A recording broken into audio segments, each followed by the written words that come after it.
welcome to another Mass Talk. So, I'm not sure if I had this last week. I feel like I did. But we got a new face cleaner. It's a deep action solidifying cleaner. I really like it, and I think it's actually been helping my face out. And then I thought we would just do the bubble charcoal again. And we're gonna talk about things again. We mentioned like the trying to conceive journey last few times. We're talking a little bit more about that because last week we talked. We had our baseline, feeling more hopeful. We had our follow-up today, and we're excited because we had a follicle on the left side that's 24 centimeters by 27. And that's the biggest follicle that I've ever had, actually, from what they've measured. So we're pretty excited about that. I was actually pretty shocked to see that. There was one on the other side that I feel like they didn't measure. She just must have thought it was less than 10. Which is crazy, because it looked big. But, I'm not the tech. I don't really know. So, I'm going to take them for what they say. But we're excited about that. And then my estrogen levels were so high. This is the highest that I've ever seen them. It was like 440 milliliters. Like, what? What is that even? And my LH was like 12, which isn't that high. It's like whatever. And then they also did progesterone, which was really low, but that's quite normal for me. But I was like, wow, that's different. And then we got the notification that we can do the Ovidrel tonight, which is a shot in my stomach, and that's supposed to activate my ovulation so we can do the timed ovulation. But also what I found interesting, I know I get in my hair, is that they told us to have the baby making tomorrow and Saturday, which last time it was day of and the next day. And I like the idea of day of and the next day, primarily because the Ovidrel is supposed to induce ovulation I think it's 12 to 36 hours later. But you want sperm to already be sitting in there. That's the best conditions. So it's it's sitting in there, it's waiting for the egg, and the egg comes, or the follicle, whatever. And so I'm like, I don't know that I like that it's those 2 days. We might do 4 days actually instead of 2, just to be sure. So we might do today, tomorrow, Saturday, and Sunday. And last time we actually did an extra day. So I think we induced on Friday.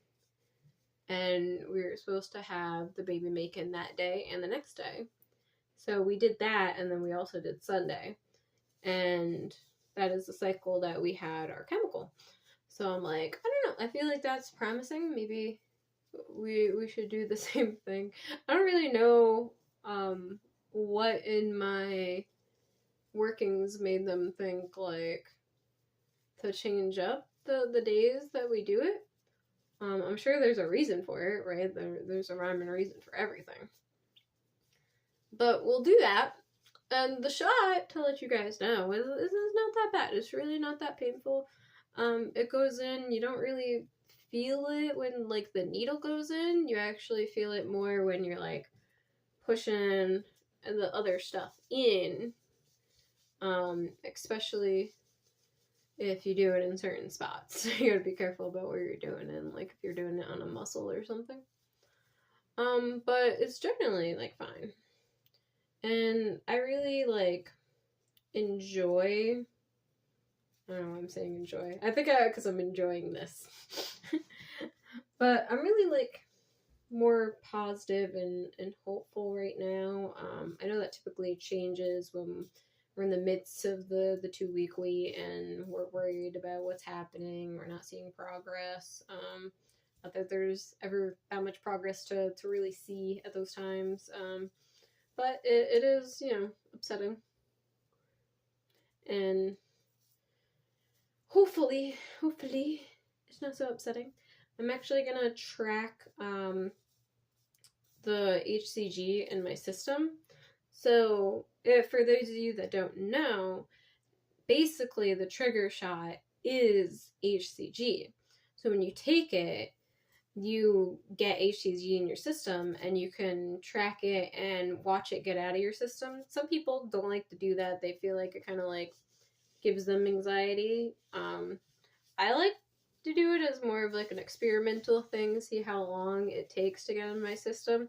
I didn't do it the first two times, but I did it last time, and I want to do it this time and see if it's like consistent. I'm also using a different brand of pregnancy tests, which I think are better, because I haven't seen indents on them yet. I might do a video talking about different pregnancy tests and, the different kind of results that you can get, because if you read them in the right time, there shouldn't be indents, there shouldn't be false positives, in the sense of like, they're, because I've gotten indents, I've gotten EVAPs, I got pink on Pregnate before, so maybe we'll kind of go over pregnancy tests at some point to like just talk about it a little bit more. But yeah, that's kind of where we're at. I think we're both a little hopeful with the size of the follicle. We kind of think like this could be it. This could work.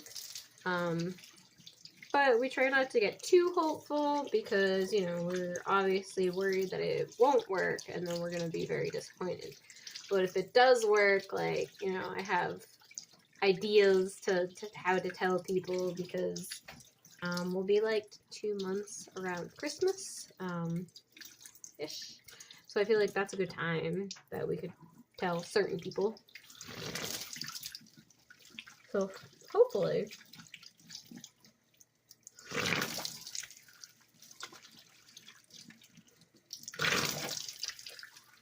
This stuff I feel like is so hard to get off my face.